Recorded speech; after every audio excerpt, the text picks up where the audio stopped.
Hi! Hello! Good morning and welcome back to our channel Anu మన తెలుగమ్మాయి. అందరూ ఎలా ఉన్నారు? బాగున్నారా? మేము కూడా చాలా బాగున్నాం.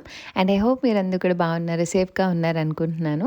అండ్ ఇదొచ్చేసి దక్షిత్ బర్త్‌డే వ్లాగ్ అనమాట. సో, ముందు రోజు నైట్ లైటింగ్ చిన్నగా డెకరేషన్ చేసాం మాకున్న టైంలో.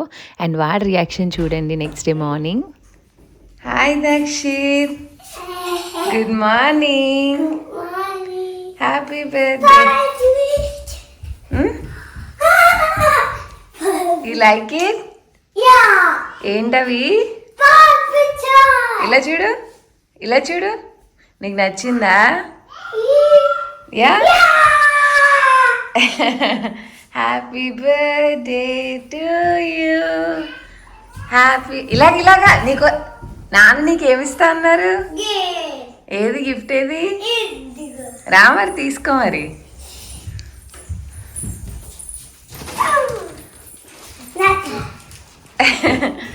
ఏముంటుంది అందులో? గెస్ట్ చేయి, అందులో ఏముందో ఫస్ట్ గెస్ట్ చేయి. ఏముంది అందులో?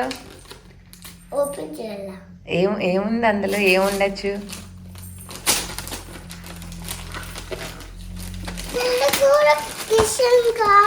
చెల్లికి కూడా గెషన్ కావాలా?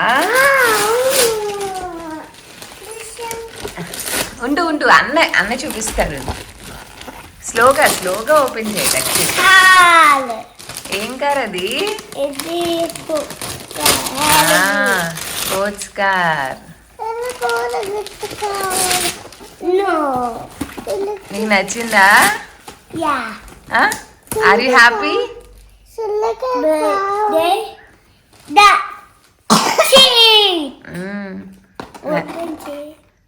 నచ్చిందా నీకు?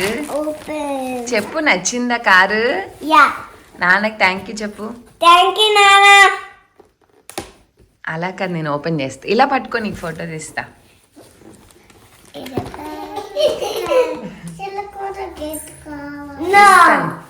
ఓపెన్ చేయనా? కిండర్ గార్డెన్ నుంచి వచ్చాక ఆడుకుంటావా? ఇంట్లో ఆడుకుంటావా? వెళ్ళి నాన్న అడుగు ఓపెన్ చేయమని.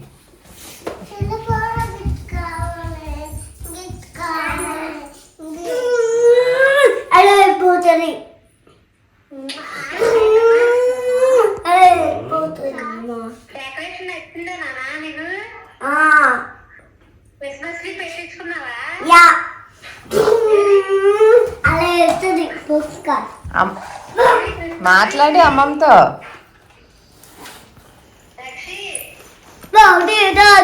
చూపించు, అమ్మమ్మ చూపించు, మామూలుగా చూపించు.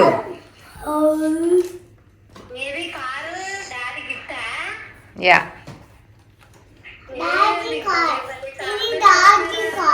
అండ్ చూసారు కదండి దక్షిత్ ఎక్సైట్మెంట్. ఈ ఇయర్ అసలు చేసే సిచ్యువేషన్ లేకపోయినా సరే చేసాము. ఎందుకంటే వాడు ఫస్ట్ నుంచి చాలా ఎక్సైట్ అవుతున్నాడు అనమాట. పెట్రోల్ థీమ్ కోసం ఆ బర్త్డే కావాలి అని చెప్పి, నీ బర్త్డే వస్తుంది అన్నప్పుడు వాడికి అంత తెలిసాక చేయాలని వాడు ఏదైతే ఎక్సైట్మెంట్ చూపించాడో దానికోసమే మేము చిన్నగా సెలబ్రేట్ చేద్దాం అన్నట్టు అనుకున్నాము. ముందు రోజు నైట్ మా హస్బెండ్ రావడమే 10కి వచ్చారు. హౌస్ వర్క్స్ అన్నీ అయ్యి, చెప్పాను కదా వీక్ అంతా నేను వెళ్ళలేదన్నమాట తను ఆఫీస్కి వెళ్ళడం వల్ల. అండ్ వచ్చాక నైట్ నేను లైటింగ్ అది పెట్టాను. కొంచెం వచ్చాక కొంచెం హెల్ప్ తీసుకొని డెకరేషన్ అది కొంచెం చిన్నగా చేసాము. ఈవినింగ్ పార్టీ పెట్టుకున్నాం అనమాట. సో ఇక్కడ కొత్త డ్రెస్ తీసాను. బర్త్డే రోజు కొత్త బట్టలు అంటే అందరికీ ఇంట్రెస్టే. పిల్లలకి ఇంకా ఈ ఏజ్లో తెలియకపోవచ్చు కానీ ఎక్సైట్మెంట్ ఉంటుంది కదా. సో దక్షిత్ బర్త్డేకి మార్నింగ్ ఒక డ్రెస్, నైట్ ఒక డ్రెస్. 2 days ముందనుకుంటా వెళ్ళి షాప్ చేసుకొని వచ్చాను. నేను ఒక్కదాన్ని వెళ్ళాను మా హస్బెండ్ ఆఫీస్కి వెళ్ళాక. అండ్ ఇంకా వాడికి మా హస్బెండ్ స్నానం చేపిస్తుంటే నేను డ్రెస్ అది తీసి రెడీ పెట్టాను. అండ్ ఇక్కడ వాడి కోసం బ్రేక్ఫాస్ట్ చేస్తున్నా అండ్ మా హస్బెండ్ కోసం లంచ్ బాక్స్ అయితే ప్రిపేర్ చేస్తున్నాను అనమాట. సో పొద్దున్న చాలా హరీగా అనిపించింది. అండ్ ఈ హెక్టిక్ బిజీలో ఎంతవరకు ప్రాపర్గా చేసామన్నది అయితే తెలీదు. బట్ వాడి హ్యాపీనెస్ చూసినప్పుడు చాలా బాగా అనిపించింది. ఆ complete day he was very excited.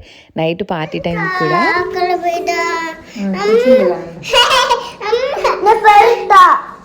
ఇలా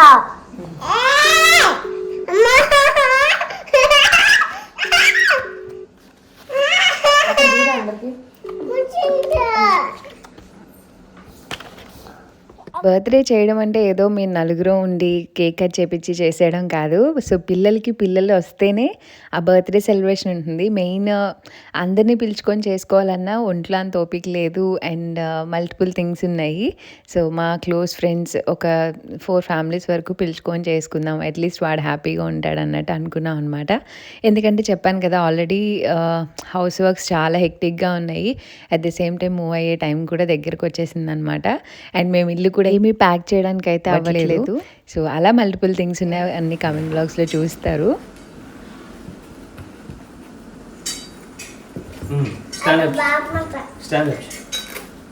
ఇది పాపిచోడు షూట్స్ ఇవి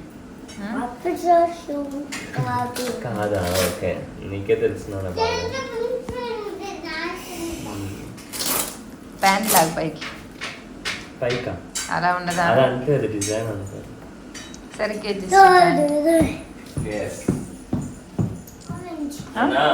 వెనక్కి తిరిగి ఏంటి? ఏం ఆరెంజ్?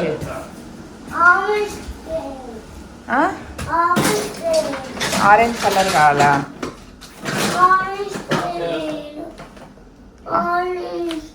సరేలే అవన్నీ తీసుకో, దొరికింది తీసుకో ఒకటి. సరే ఏదో ఒకటి తీసుకో.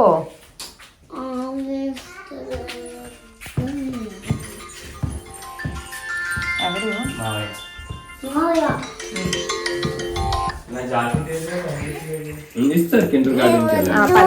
దక్షిత్ దక్షిత్ దక్షిత్ బాయ్.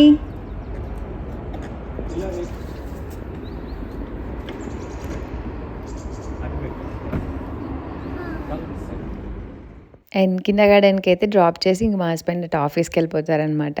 సో వెళ్ళేటప్పుడు కిండర్ గార్డెన్లో పంచడానికి చాక్లెట్స్, బిస్కెట్స్ ఇవన్నీ ప్యాక్ చేశాను అనమాట పిల్లలందరికీ.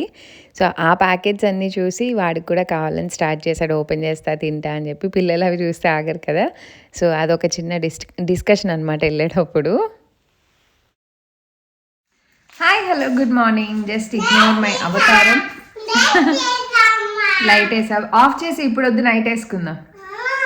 సో అందరికీ గుడ్ మార్నింగ్. ఇప్పుడే దక్షిత్ అండ్ మా హస్బెండ్ వెళ్ళిపోయారు. ఇప్పుడు నేను ఫ్రెష్ అప్ అయ్యి కుకింగ్ స్టార్ట్ చేయాలి. సాయంత్రం ఫ్రెండ్స్ని డిన్నర్కి ఇన్వైట్ చేశాను అనమాట, బర్త్డే పార్టీ. వాడినైతే కిండర్ గార్డెన్కి పంపించి అక్కడికి కూడా సెలబ్రేట్ చేసుకుంటాడని.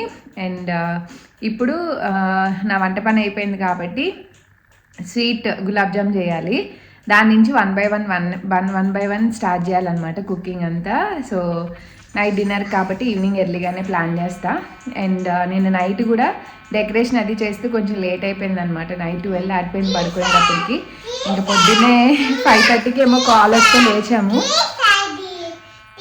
Very good. సో ఫాస్ట్గా నేను ఫ్రెష్ అప్ అయిపోయి ఈరోజు ఏం చేస్తున్నాను ఏంటి అవన్నీ కూడా మీ అందరితో షేర్ చేస్తాను. బ్లాగ్ చూస్తున్నాను. అండ్ నేనైతే ఇంక ఫ్రెష్ అయ్యి నాకు బ్రేక్ఫాస్ట్ వేసుకుంటున్నాను. అండ్ ప్యారలల్గా కుకింగ్ కూడా స్టార్ట్ చేశాను. ఎందుకంటే మా స్టవ్స్లో టైంకి 2 బర్నర్స్ మాత్రమే వర్క్ అవుతున్నాయి అనమాట, 4 వర్క్ అవ్వట్లేదు. సో ఒకటి చిన్నది ఒకటి పెద్దది, 2 పెద్ద పెద్ద పాట్స్ పెట్టాలన్నా కష్టం. ఇంకా అందుకని స్లోగా 1 బై 1 అలాగా అరౌండ్ 10కో ఏమో అలా స్టార్ట్ చేశాను. అండ్ ఇక్కడ గులాబ్ జామున్ మిక్స్ అనమాట. సో మాకు ఇక్కడ ఎంటీఆర్ దొరుకుతుంది ఇండియన్ స్టోర్స్లో. అండ్ నేను ఎప్పుడు పాలు వేసే కలుపుతానండి, నాకు స్మూత్గా బాగా వస్తాయి అని అనిపిస్తుంది టేస్ట్ వైజ్ కూడా. అండ్ గులాబ్ జామ్ కూడా 2 రకాలుగా చేసుకోవచ్చు. సో నేను అది చెప్తాను. అండ్ ఇక్కడైతే కలపడం పాలు వేసేసి కలుపుతున్నాను, నాకు షూట్ చేయడం అవ్వక అలా చేశాను అనమాట. అండ్ ఫైనల్గా కొంచెం కలిపేశాక గీ వేసి ఒక రౌండ్ లాగా చేసేస్తాను. సో చేసి దీన్ని చపాతీ పిండిలాగా ఏం నానబెట్టక్కర్లేదు, ఇన్స్టెంట్గానే చేసేసుకోవచ్చు. అండ్ గులాబ్ జామ్ మార్నింగ్ చేస్తే సాయంత్రానికి బాగుంటుంది కాబట్టి ఇంకా ఫస్ట్ స్వీట్తోనే స్టార్ట్ చేశాను నా ప్రిపరేషన్ అయితే. ఇక్కడ ఎవ్రీ బాల్ కూడా నేను గీతో మౌల్డ్ చేసుకుంటాను అనమాట. అప్పుడు క్రాక్స్ రాకుండా స్మూత్గా వస్తాయి. అండ్ మనం ఫ్రై చేసేటప్పుడు కూడా బాగా ఎక్కువ ఫ్లేమ్లో కాకుండా కొంచెం కొంచెం వేసి గులాబ్ జామున్ అవి తిప్పుతూ రౌండ్ చేసుకోవాలన్నమాట. ఎక్కువ వేసేసినా సరే బ్రేక్ వచ్చే ఛాన్స్ ఉంటుంది. అండ్ వేయంగానే కలిపేసినా సరే బ్రేక్ అవుతాయి అన్నమాట. సో అలా కొంచెం జాగ్రత్తలు తీసుకుంటే సరిపోద్ది. అండ్ మెయిన్ వచ్చేసి పాకం. నేను పాకాన్ని అయితే కనుక తీగ పాకం అలా ఏం చేయనండి. షుగర్ కొంచెం మరిగాక అందులో వేసేస్తా అనమాట. సో దట్ కంప్లీట్‌గా అబ్జార్బ్ అయ్యి చాలా స్మూత్‌గా అనిపిస్తాయి. కొంతమంది ఏంటంటే పాకం వచ్చాక వేస్తే అది చిన్న సైజులోనే ఉంటాయన్నమాట. సో నాకు ఎక్కువ పాకం రానివ్వకుండానే వేస్తాను. అండ్ ఆ తర్వాత చెన్న బాయిల్ చేశాను కదా! ఇంకా ఇక్కడ పొటాటో కూడా బాయిల్ పెట్టుకొని ఇంకా నెక్స్ట్ వచ్చేసి సాయంత్రానికి స్నాక్ అనమాట.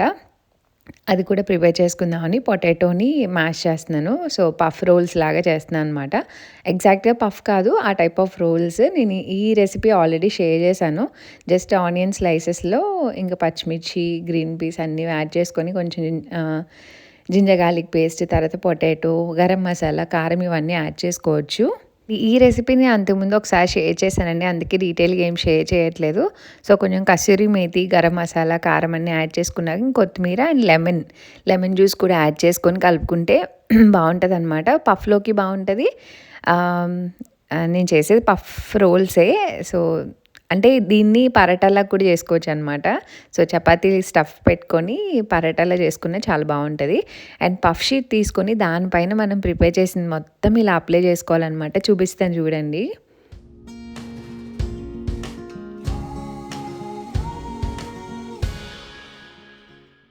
ఇలాగా పఫ్ షీట్ మొత్తం మనం కొంచెం థిన్ లేయర్‌లో అప్లై చేసుకున్నాక స్లోగా కింద నుంచి రోల్ చేయడం స్టార్ట్ చేయాలనమాట. సో, ఈజీగానే ఉంటది. అండ్ పఫ్ షీట్స్ మనకి ఎక్కడైనా దొరికేస్తాయి. ఏ స్టోర్స్‌లో అయినా ఈవెన్ ఇండియాలో కూడా మంచిగా అవైలబుల్ ఉంటున్నాయి. అండ్ ఇది చేసుకోవడమే చాలా పెద్ద ప్రాసెస్ అనమాట. అంటే పఫ్ బేస్ అదంతా మాకు ఇక్కడ రెడీగా అవైలబుల్‌గా దొరుకుతుంది కాబట్టి ఇంక ఇక్కడ నుంచి తెచ్చుకుంటాం. సో, ఇక్కడ చూపిస్తున్నట్టు జస్ట్ అలా రోల్ చేసుకోండి. రోల్ చేసుకున్నాక మనకి ఇలా అవుతుంది కదా రౌండ్. సో, మంచిగా స్టిక్ అయిపోతుంది. అండ్ చేసుకొని ముందు కొంచెం ఫ్రిడ్జ్‌లోంచి తీసి బయట పెట్టుకోండి. సో దట్ కొంచెం ఫ్లెక్సిబుల్‌గా ఉంటది. అండ్ ఇలాగా కట్ చేసుకోవడమే అనమాట. చపాతీ ముద్దలు కట్ చేసుకుంటాం కదా! సో, అలా కట్ చేసేసుకోవాలి. ఇది స్పెసిఫిక్‌గా సెకండ్ టైమ్ చేయడం. ఫస్ట్ టైమ్ దక్షిత్ కిండర్గార్టెన్‌లో ఏదో ఫెస్ట్ ఉంటే అక్కడికి తీసుకొని వెళ్ళాను చేసుకొని. వాళ్ళకి కూడా చాలా నచ్చింది. అండ్ ఇలా చేసుకోవడం వల్ల ఏంటంటే మనకి కర్రీ ఎక్కువ తిన్న ఫీలింగ్ వస్తది. పఫ్‌లో ఏంటంటే మిడిల్‌లో స్టఫ్ ఉంటది. ఔటర్ అంతా ఎక్కువ తింటాము. బట్ ఇలా ఏంటంటే కర్రీ అండ్ పఫ్ ఈక్వల్‌గా తిన్నట్టు ఉంటది. సో, టేస్ట్ బావుంటదనమాట. సో, ఇలా రౌండ్స్ చేసుకున్నాక దాన్ని తీసుకొని ఇలా ప్రెస్ చేసుకుంటే ఫ్లాట్‌గా అయిపోతది. అండ్ ఇవి డీప్ ఫ్రీజర్‌లో జిప్‌లాక్ కవర్స్‌లో ఏసి డీప్ ఫ్రీజర్‌లో పెట్టేసుకుంటే మనకి ఎన్ని డేస్ అయినా నిలవ ఉంటాయండి. మనకి ఎప్పుడు కావాలంటే అప్పుడు చేసి ఫ్రెష్‌గా అవెన్‌లో పెట్టుకుంటే సరిపోతదనమాట తీసుకొని. సో, స్టోర్ కూడా చేసుకోవచ్చు. జిప్‌లాక్‌లో ప్రాపర్‌గా మనం స్టోర్ చేసుకుంటే. సో, ఇంకా ఆల్మోస్ట్ ఒక 2 పఫ్ షీట్స్‌తో నాకు ఇన్నొచ్చాయనమాట. ఇవన్నీ అవెన్ ట్రేలో పెట్టేసుకొని ఇంకా అవెన్‌లో పెట్టేస్తే ఈవినింగ్ అలాగా ఆన్ చేసుకోవచ్చనమాట. సో, దీన్ని కూడా ఇంక ముట్టుకోక్కర్లేదు. స్నాక్ ప్రిపరేషన్ అయిపోయిద్దని ఇంకా అలా పక్కన పెట్టేసుకున్నాను అవెన్‌లో. ఇవన్నీ వన్ బై వన్ చేస్తూ ఉన్నాను. ఈలోపు టైం 2 అయిపోయింది. ఇంకా జస్ట్ వెళ్ళే ముందే ఇంకా పన్నీర్ కర్రీ కూడా ప్రిపేర్ చేశాను. హలో! సో, కుకింగ్ అయితే అవుతూ ఉంది. పన్నీర్ కర్రీ అయిపోయింది జస్ట్ ఇప్పుడే. ఇంకా టైం 2 అవుతుందనమాట. ఇంకా దక్షిత్‌ని తీసుకురావడానికి వెళ్ళాలి. వెళ్ళి దక్షిత్‌ని తీసుకొచ్చాక డిష్ వాషర్ అవి సదరాలి. కిచెన్ అంతా అల్లకల్లోలంగా ఉంది. కుకింగ్ చేసేటప్పుడు ఇంకా చికెన్ బిర్యానీ ఇవన్నీ ఉంటాయి. అవి మేబీ 4 కల్లా స్టార్ట్ చేస్తాను. అండ్ ఇల్లంతా కొంచెం క్లీన్ చేయాలి. నిన్న నైటే మాప్ అది పెట్టాను. బట్ వాక్యూమ్ అవన్నీ పెట్టాలి. స్టిల్ డెకరేషన్ అవి అయితే మేబీ 6 o'clock అలా స్టార్ట్ చేస్తాను. ముందు చేసిన పిల్లలు ఏదో ఒకటి చేసి కలుపుతూ ఉంటారు. దానికన్నా కుకింగ్ అన్నీ అయిపోయి రెడీ అయిపోయి చేసుకోవడం బెటరు. సో, ఇప్పుడైతే క్విక్గా వెళ్ళి దక్షిత్ని పిక్ చేసుకొని వచ్చేస్తాను. బాగా సెలబ్రేట్ చేసుకున్నావా? సెలబ్రేట్ చేసుకున్నాం. పాట పాడారా? వాళ్ళకి చాక్లెట్ ఇచ్చావా? Very good. ఆ బెలూన్ ఎవరికి? Pink balloon. ఓకే. అమ్మకి కూడా. అమ్మకు కూడా నాకు ఉంటావా? థ్యాంక్ యూ నాన్న. ఇంకా దక్షిత్ని తీసుకొచ్చాక వాడికి కొంచెం స్నాక్ అది పెట్టేసి పడుకోబెట్టేసాను అనమాట. సాయంత్రం ఆబ్వియస్లీ లేట్ అవుతుంది బర్త్డేస్ అంటే. ఇంక మళ్ళీ క్రాంకీ అయిపోతాడు అండ్ పొద్దున్నే లేచాడని చెప్పి ఇంక వాడిని పడుకోబెట్టాక కొంచెం డిష్ వాషర్ అవి చేసుకొని చిన్నగా పనులు చేసుకుంటూ ఇంక కుకింగ్ చేశాను. ఇంకా అలా ఈవినింగ్ టైం 4 to 5 అయిపోయిందనమాట. ఇంకా తర్వాత నేను ఏం కుక్ చేయలేదు. మొత్తం చేసిన ఐటమ్స్ అన్నీ ఇలా టేబుల్ ఇల్లంతా కూడా అరేంజ్ చేసుకోవాలి కదా! ఇంక అప్పటికి వాడు పడుకునే ఉన్నాడనమాట. సో, ఇంకా మొత్తం అన్నీ వాక్యూమ్ పెట్టుకొని అన్నీ అక్కడ అరేంజ్ చేసేసి కావాల్సినవన్నీ ఇంక దగ్గర పెట్టేశాను. సో, నేను వేసుకునే శారీ ఇది. నేను ఆల్రెడీ ఇన్స్టాగ్రామ్ రీల్‌లో షేర్ చేశాను. సో, నా మహేశ్వరి జరీ లైన్స్ అనమాట హ్యాండ్లూమ్. చాలా చాలా బాగుంది శారీ అయితే. సో, నేను ఏ పేజ్‌లో తీసుకున్నానో అది డిస్క్రిప్షన్‌లో ఇస్తాను. కావాలంటే చెక్ చేయండి. చాలా బాగుంది. నా దగ్గరున్న ఓల్డ్ బ్లౌజ్ ఇప్పుడు వెయిట్ రెడ్యూస్ అయ్యాను బాగానే. సో, ఇది ఆల్మోస్ట్ కరోనా ముందు బ్లౌజ్ అనమాట. దాన్ని కొంచెం అడ్జస్ట్ చేసుకుంటే ఫిట్ అయింది. చాలా చాలా బాగుంది. రీల్ అయితే షేర్ చేశాను. నెక్స్ట్ వీడియోలో అయితే పార్ట్ 2 షేర్ చేస్తానండి. ఎందుకంటే చాలా లెంతీ అయిపోతుంది వీడియో. ఆల్మోస్ట్ 40 మినిట్స్ దాకా వచ్చేస్తుందనమాట. అందుకని చెప్పి ఈ వీడియో పార్ట్ 1 లాగే షేర్ చేశాను. సో, మీకు ఎలా అనిపించింది నాతో కమెంట్స్‌లో చెప్పండి. అండ్ ఈ శారీ అయితే చాలా చాలా బాగుంది వేసుకుంటే. ఆ రోజు మా హస్బెండ్ ఎన్ని సార్లు చెప్పారో చాలా బాగున్నావు ఈ శారీలో, చాలా బాగున్నావు అని. నిజంగానే చాలా నచ్చింది నాకు కూడా. సో, నేను ఎక్కడ తీసుకున్నాను డిస్క్రిప్షన్‌లో ఇస్తాను. సో, ఇంట్రెస్ట్ ఉంటే తప్పకుండా చెక్ చేయండి. ఇందులో డార్క్ కలర్స్ కూడా చాలా ఉన్నాయి. సో, నాకు బ్లాక్ బాగా అనిపించి తీసుకున్నాను అనమాట. And see you all in the next part. Thanks for watching.